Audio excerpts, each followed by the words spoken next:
Husband wife ఏ రోజుల్లో కలిస్తే pregnancy chance ఎక్కువగా ఉంటుంది. సో చాలా మంది కపుల్స్ ప్రెగ్నెన్సీ ప్లాన్ చేసేటప్పుడు వాళ్ళకి అసలు ఏ రోజుల్లో కలిస్తే ప్రెగ్నెన్సీ ఛాన్స్ ఉంటుంది అనేది ఐడియా ఉండదు. సో ఇది అర్థం అవ్వాలంటే మనం నార్మల్ మెన్స్ట్రువల్ సైకిల్ ఎట్లా ఉంటుంది అనేది చూద్దాం. సో ఎవ్రీ మంత్ పీరియడ్స్ చాలా మంది ఉమెన్కి రెగ్యులర్గా వస్తుంటాయి కదా. ఈ రెగ్యులర్ పీరియడ్స్ అంటే ఏంటి అని అంటే ఒక 28 to 30 days సైకిల్ ఉన్నప్పుడు మనం రెగ్యులర్ పీరియడ్స్ అంటాం అనమాట. సో అది కొంచెం ఒక్కొక్కరికి ఒక్కొక్కలా ఉంటుందండి. మనకి 21 to 35 days మధ్యలో ఎప్పుడు పీరియడ్ వచ్చినా కూడా మనం అది రెగ్యులర్ సైకిల్ కింద కన్సిడర్ చేస్తాము.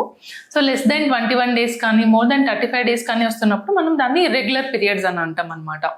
సో ఎవరికైతే రెగ్యులర్గా పీరియడ్స్ వస్తున్నాయో వాళ్ళకి మనకి పీరియడ్ వచ్చిన అరౌండ్ 14th day మనకి ఓవ్యులేషన్ అంటే ఎగ్ అనేది రిలీజ్ అవుతుంది అనమాట బాడీలో. సో మనకి బాడీలో ఎగ్ రిలీజ్ అయిన టైంలో ఎగ్ అనేది మనకి 48 hours 24 to 48 hours ఉంటుందన్నమాట. కరెక్ట్గా అయితే 24 hours ఉంటుంది.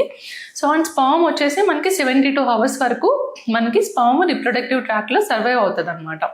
సో ఈ టైంలో ఆ ఎగ్ రిలీజ్ అయిన ఫస్ట్ 24 hours కనుక మనకి స్పామ్ ఉన్నట్లయితే ఆ టైంలో మనకి ఎగ్ స్పామ్ ఫెర్టిలైజ్ అయ్యి ప్రెగ్నెన్సీ వచ్చే ఛాన్సెస్ ఎక్కువ ఉంటాయన్నమాట.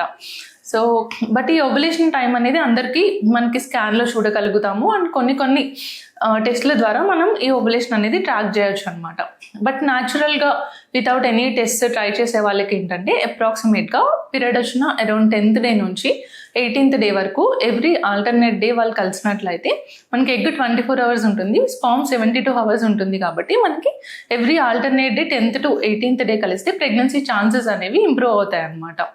అండ్ ఎవరికైతే ఇర్రెగ్యులర్ పీరియడ్స్ ఉన్నాయో అండ్ ఓవ్యులేషన్ ఇండక్షన్ యూస్ చేసే వాళ్ళకి కొన్ని LH టెస్ట్ కిట్స్ అని ఉంటాయి. దాని ద్వారా కానీ సెర్వైకల్ మ్యూకస్ అంటే మన గర్భసంచి ద్వారం నుంచి వచ్చే మ్యూకస్లో ఉన్న చేంజెస్ ద్వారా కూడా మనం ఈ ఓవ్యులేషన్ అనేది ట్రాక్ చేయొచ్చు అనమాట. సో ఇర్రెగ్యులర్ పీరియడ్స్ ఉన్న వాళ్ళు ఫస్ట్ ఇర్రెగ్యులర్ పీరియడ్స్ ఎందుకు వస్తున్నాయి అనేది చూసి ఎవాల్యుయేట్ చేసుకోవాలి. అది PCOD వల్ల అయితే మనకి ఓవ్యులేషన్ అవ్వట్లేదు అని అంటే కొన్ని టాబ్లెట్స్ ఉంటాయి, ఓవ్యులేషన్ ఇండక్షన్ టాబ్లెట్స్ అని. సో ఈ టాబ్లెట్స్ ద్వారా ఎగ్ గ్రో చేసుకుని స్కాన్లో మానిటర్ చేసుకుని ఎగ్ రిలీజ్ అయిన టైంలో మనకి ట్రై చేస్తే ప్రెగ్నెన్సీ ఛాన్సెస్ అనేవి ఇంప్రూవ్ అవుతాయి అనమాట. సో రెగ్యులర్గా పీరియడ్స్ వచ్చే వాళ్ళు పీరియడ్ వచ్చిన 10th to 18th day మధ్యలో ఆల్టర్నేట్ డే ఇంటర్కోర్స్ చేయాలి.